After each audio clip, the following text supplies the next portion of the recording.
We almost didn't do the crown today. And we almost didn't do the crown today because it was buried. And it's a silly crown. And so I was thinking about just leaving it buried. Really, one of these days, I need a better crown. So hello and welcome to domytriesthis. I hope you brought your cuppa. Today's coffee mug says you can call me queen because it is a sample queen video. Thus we are wearing our crown, such as it is. And the coffee mug I got from Walmart a while back. It's the crown my daughter got for me. Today's tea in our coffee mug is the Stash Organic Vanilla Honeybush. It's a caffeine-free herbal tea. This has honeybush and vanilla. That's it. That's all it says, honeybush and vanilla. It is a light sweet tea. It's been a while since we've had it on the channel, but it is one of the teas that I have had on the channel before. So let's get a sip and we'll get started.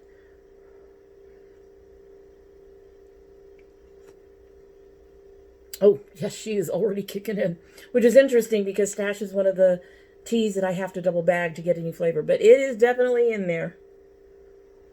It's a beautiful tea. It's a hot tea. It's a very hot tea. So before we get started on our samples that we're sample queening today, there is a tutorial coming up for this look. It is a Bright Ladies. We're finally doing a Bright Ladies. I did adjust it for this video. We have more purple. I changed the lip color. Nothing major. It's one of the things I do when I'm doing more than one video. But if you're interested, keep an eye out for it. I can talk, really. It should be up, if not the video after this, then the one after that, I hope. This one should go up on Thursday, so it should be Monday or next Thursday, hopefully. Anyway, so as I said, today is a sample queen, as you can tell, and I've got my little box of samples. Today we're actually doing makeup rather than skincare. Skincare is the easiest to get samples for. Some of these are not samples. Some of these are full sizes. At least one of them I can't use anymore, even if I wanted to, just because of a timing thing. But let's go ahead and get into it. So first we have this Hourglass Powder. I don't remember when I got this. This is their Veil Powder. My understanding is that this is quite pricey. The plus is that the color doesn't give any kind of white cast or doesn't lighten my foundation. It is a, I'm not sure if you can see it, it's kind of a banana yellowy, well here, let me dip some in here. Do that. So if you look on that lid, you can see it's sort of a tan, a very light tan, yellow tan, which makes it so that it doesn't, I don't use white powders because I have noticed that one, I will get some kind of cast no matter how translucent they claim to be or how much they claim not to do a cast. I always get a cast with a white powder. So the only place I use white powder is to set my concealer on my eyes. That's it. I don't use white powder anywhere else. All my other ones are either a light tan or tend towards a pinky tone, some kind of color so that I don't get that lightening effect, that I don't get that white cast. My neighbor's going out on his porch, so I'm going to warn you now. We might get some noise and talking and stuff up there. It's been quiet up there for a while, though, so we'll see what happens. At any rate, so the plus is the color. No white cast or anything. Doesn't lighten my foundation, doesn't make me look ashy. It does seem to brighten up a little bit because it is that yellowish color.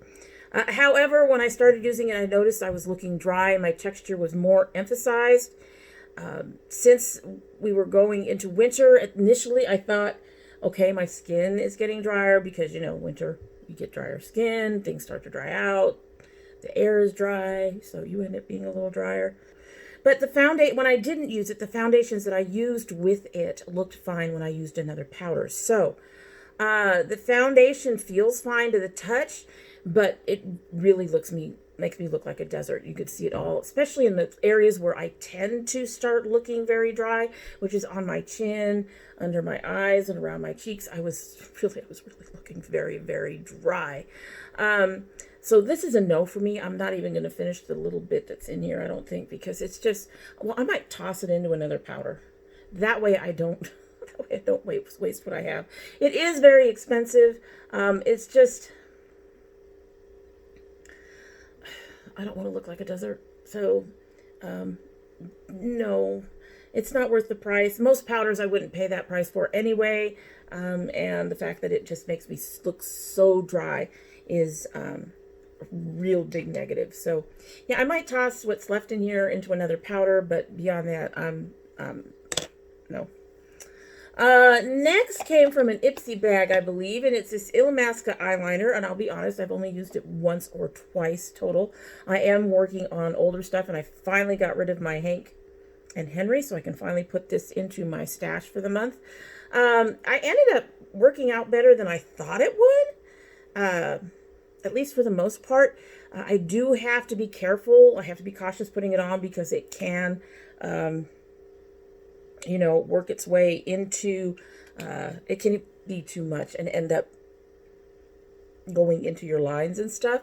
It also has a tip that is so soft that it's very easy for it to get really, really wider than I would like for my eyeliner. However, all that said, it's a nice color. It goes on nice. It's not very smudgeable once it dries down. I haven't noticed any other issues with it. Like I said, I've only used it a couple of times. However, I need to put it, it's got a 6-month shelf life, so I need to start using it and get it used up because I opened it up in December. So it needs to get used up in the next 4 months. So anyway, that's the Illamasqua. Would I pay for it? Probably not. I have ways of doing eyeliner that are cheaper. I just use eyeshadow and setting spray. I don't want to spend 20 bucks or more on an eyeliner. That's what it comes down to. And so it's nice. I wouldn't rebuy it. So the next one was a big disappointment for me because I've been really enjoying certain products from e.l.f. I'm using their Flawless Foundation in the mix that I'm wearing today. And I have a lip oil from them I really love. I have a blush from them. So there's a number of things of theirs that I really, really love. But the highlighter quad. This is called their Illuminating Palette. It just says assorted. We found this in Kroger. We thought the colors looked really, really pretty. The packaging is really nice. So my daughter picked it up for me.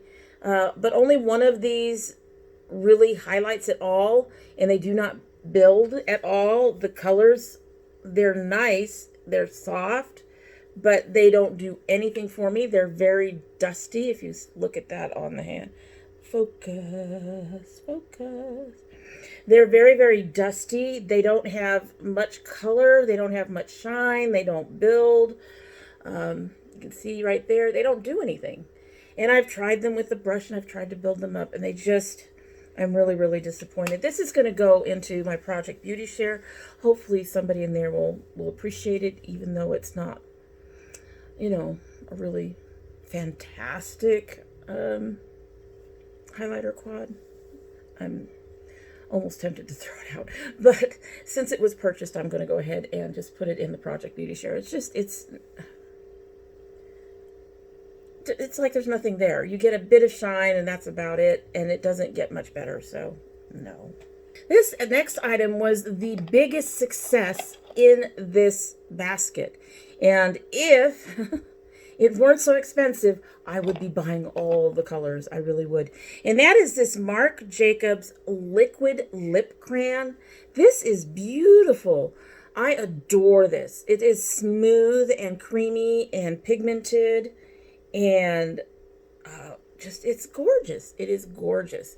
I was wearing it. I was like wearing it all the time for a while there. I couldn't get myself to move on to some other things that I needed to test. I'm really glad I have it done here because all my stuff stays in it's a little wind up type thing. All my colors and things stay in this little box until I'm ready to, all my cosmetics, till I'm ready to go ahead and do a sample queen. And now this can go back in here and I'm probably going to use it up very, very quickly because it's a beautiful color. It is smooth and creamy. It's one of the few, it's like a matte or a satin, but it doesn't feel like that. I don't feel like I need to wear a lip gloss over this. I love it. It's just too expensive. I would buy so many more of them, but they're too expensive. Next, I don't know if this was just off or whatever, but this is the Pop Beauty A1 Delore lip. It has an unpleasant smell, which tells me it's probably just turned off. It's kind of goopy. The color is wrong. It's very thick. The few times I did wear it, it was uncomfortable. This is a no. I'm just going to throw this out. I don't know if it's any good anymore, and I'm not willing to take the risk that it's not, so I'm not going to give it to any of my kids.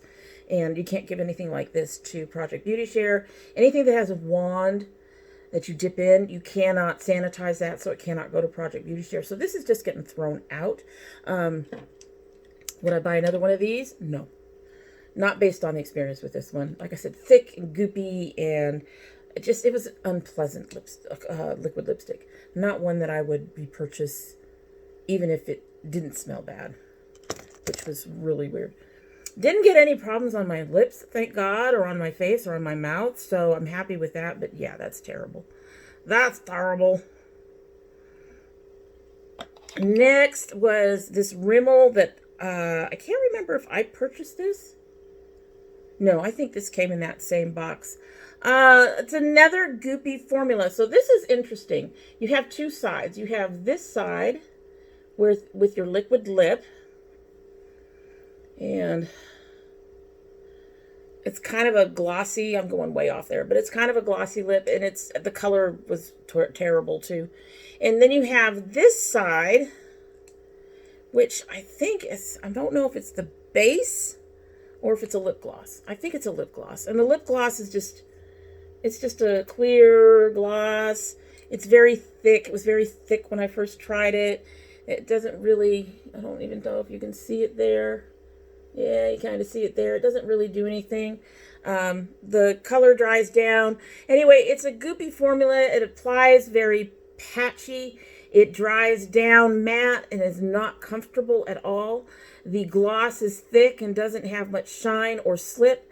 Not one I'm much interested in using again. And again, this is going to get tossed. I'm not going to give it to anybody. I don't know when I first opened it, and so I'm not going to take the risk that it's starting to go, and that's part of the reason why it's goopy. But I think it was goopy when I first got it. So not one that so far, Rimmel has not impressed me with most of the stuff of theirs at all. I think I've tried a few things and it just hasn't worked. They haven't worked. They don't work. All right, so last in the list, this is a short one, is this Buxom mascara. This was a surprise to me. While it didn't add much volume to my lashes, the length is beautiful. The formula is on the drier side, which seems to help prevent clumps. The color is really nice. It can take a bit to build up to where I like it, but I did like the mascara. Like I said, it was really a big surprise. Would I repurchase it? No. In fact, I don't even think I can use it now. I think it's either, well, it might not all. No, it's not all dried out, but I don't know when I opened it and how old it is. So, this is one of the ones that I didn't, yeah, it has 6 months. This is one of the ones that I didn't put a sticker on when I opened it because I wasn't doing it at that time. So rather than take the risk that this is more than 6 months opened, although I don't think it's more than 6 months open, but I don't know when I opened it. So I'm probably going to throw it out. So, but I mean, it had a nice, don't see the color here, but it still has some stuff in there. It works. But again, you're looking at something that is really expensive compared to being able to pick up a really good mascara for $5 to $10 maybe.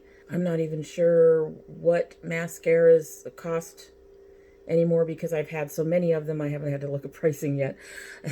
Are they 15 or more?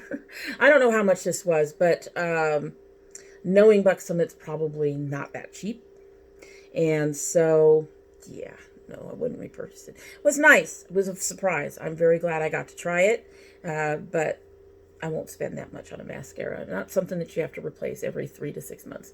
I'm surprised this one had a 6 month on it because most of them are for 3. Anyway, so that was all my samples for this sample queen. Really, overall, was very disappointed. The only thing that really seemed to work for me really well was the Marc Jacobs, which is too expensive to repurchase, and the Illamasqua, which is also too expensive to repurchase. It was really kind of a surprise to have so many fails in this particular sample queen. They usually do much better. I mean, I might not necessarily purchase a lot of the samples that I put in my sample queens, but I usually have a better mix of good and bad in there. But anyway, so that is it, and I hope you like what you've seen. And if you do like what you've seen, I hope you will subscribe if you're not already subscribed. If you subscribe, so many ifs. If you subscribe, please hit that notification bell so you know when I upload. I currently upload 2 days a week, Mondays and Thursdays, but we do have bonus videos. We should have just had a bonus video of my son opening his My Geek box because it came in before any of these videos that I'm filming today are going up. It's his February box, and of course it's in March because they always ship a bit late, it seems like. They say on the 15th, and it almost always is closer to the 20th for him, which is fine. It happens. He still has a monthly box to open. So we opened that. I also open indie brands, and we do our subscriber mail. On the rare occasions we get subscriber mail. And in the summer, we do our container gardening. We do that. That would normally be starting about now, but it is still really cold out there. However, very soon we have to find a place to put all of these coffee mugs so I can bring in my pepper boxes and put dirt in them and put them up here and let them sit in the house where it's much warmer than outside and where I hope that they will do well this year. Because last year was horrible. But anyway, if you want to see any of those, you will have to have that notification bell rung, clicked, whatever, so that you get notified because they do not go up on regular upload days. If you're part of my notification squad, you'll want to check both your bell and your subscription to make sure that they're still active. And if you choose not to subscribe, I'd be very sad. I'd be very disappointed. However, you are always welcome here because we love having the company. And when you do come back again, don't forget to bring your cup of tea. We are still hot, but it has been 20 minutes or more, and we're going to go ahead and give her a sip and get on our merry way.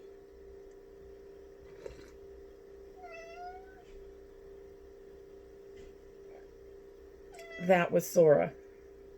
Yes, dear? She probably wants some attention. So I'm going to go ahead and take one more sip of this beautiful tea that I haven't had in a very long time. And then we're going to get on our merry way so we can go ahead and give Sora some pets.